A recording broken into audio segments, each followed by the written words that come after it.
Kembali lagi di Webpahab Channel. Di video kali ini kita akan mendiskusikan tentang public speaking. Seperti yang kita ketahui, public speaking merupakan komunikasi lisan yang disampaikan secara langsung di depan khalayak umum.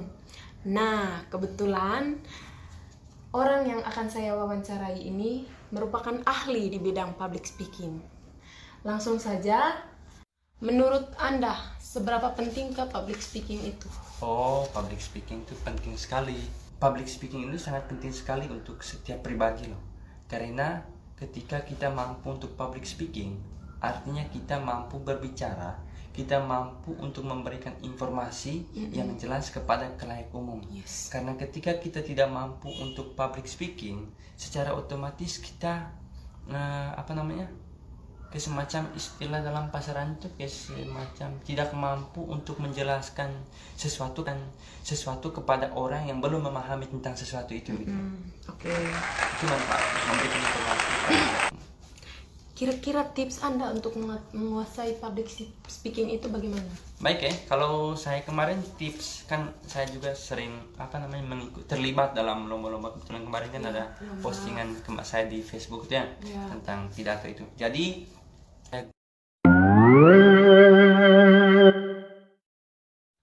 tips kalau saya lihat berdasarkan pengalaman pribadi, ini pengalaman pribadi ya.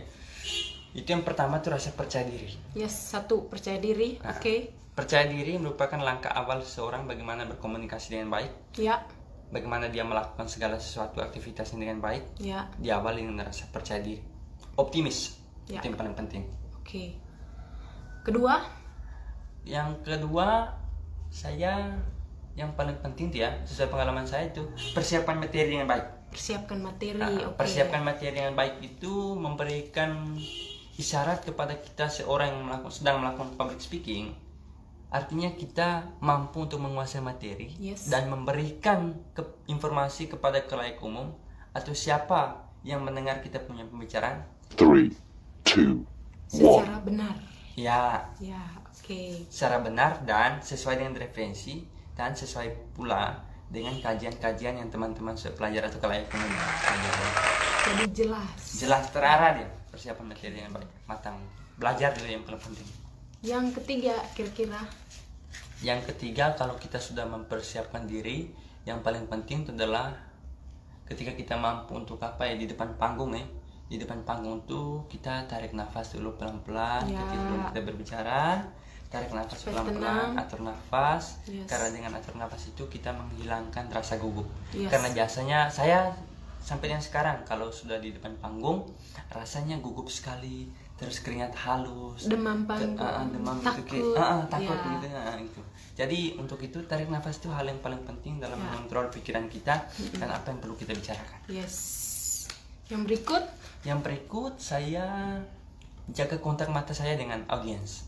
Kontak mata dengan audiens. Misalkan saya sedang berbicara dan kontak mata saya langsung fokus ke Anda ya. Tentu saya punya pemikiran akan terganggu. Terganggunya itu lupa apa yang mau saya bicarakan. Karena mungkin saja teman yang belakang itu kesehariannya lawak, satu kru lawak dengan saya gitu. Selalu bikin hal-hal jadi yang terbawa dalam pikiran saya dan lupa apa yang perlu saya bicarakan itu. Yang berikut adalah bicara perlahan ya. Bicara pelan. Perlahan itu semacam dalam konteks materi tadi. Kalau kita konsisten dengan yang diskusi ini ya, kalau konteks materi tadi, yang pertama kita membicarakan tentang pengantar, teori ini dikemukakan oleh siapa, kita sinkronkan dengan kejadian sekarang, bagaimana solusinya, bagaimana kita dalam menanggapi persoalan-persoalan sesuai dengan kajian-kajian yang kita pelajari. Sehingga kita menemukan solusi berdasarkan kajian 1, 2, dan 3. Oke.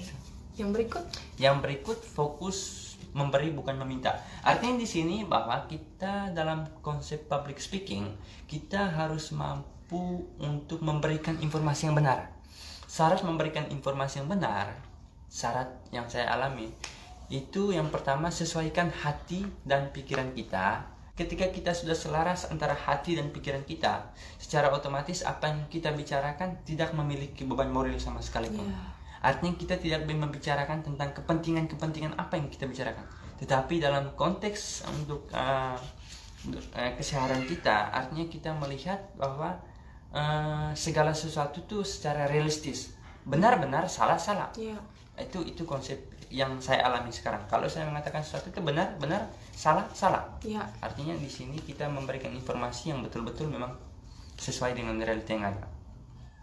Yang berikut adalah cuek dengan para haters. Mengapa kita perlu cuek dengan para haters? Karena disitulah mental kita akan jatuh, gitu, turun dengan sendirinya. Rasa percaya diri kita akan turun dengan sendirinya. Karena kita saking memikirkan dia terus, memikirkan terus, kita tidak mampu untuk berekspresi. Pikiran terganggu. Ketika kita mengikuti pemikiran mereka, ketika kita gagal, baru mereka tertawa. Itu kerjanya haters. Jadi kita tetap optimis lah, seperti yang saya sampaikan dari tadi, kita tetap optimis bahwa kita harus Jangan mampu, menghiraukan haters. harus kembangkan bakat yang ada dalam diri kita. Mantap. Baik, terima kasih untuk tips yang sudah diberikan oleh narasumber. Pertanyaan yang berikut yaitu, kira-kira apa motivasi dari Anda kepada masyarakat di luar sana atau teman-teman di luar sana yang mengalami blok mental saat public speaking? Blok mental itu artinya mentalnya turun atau demam panggung. Kira-kira bagaimana? Maksudnya saya memberikan gitu Saran tips, atau motivasi kepada mereka. Oh gitu. Ini kalau teman-teman mengalami drop Mental. Yes. di saat Anda berbicara, yakinlah di situ namanya proses. Jadi namanya proses, perlahan akan dibentuk dengan sendirinya apa tujuan akhir dari proses itu.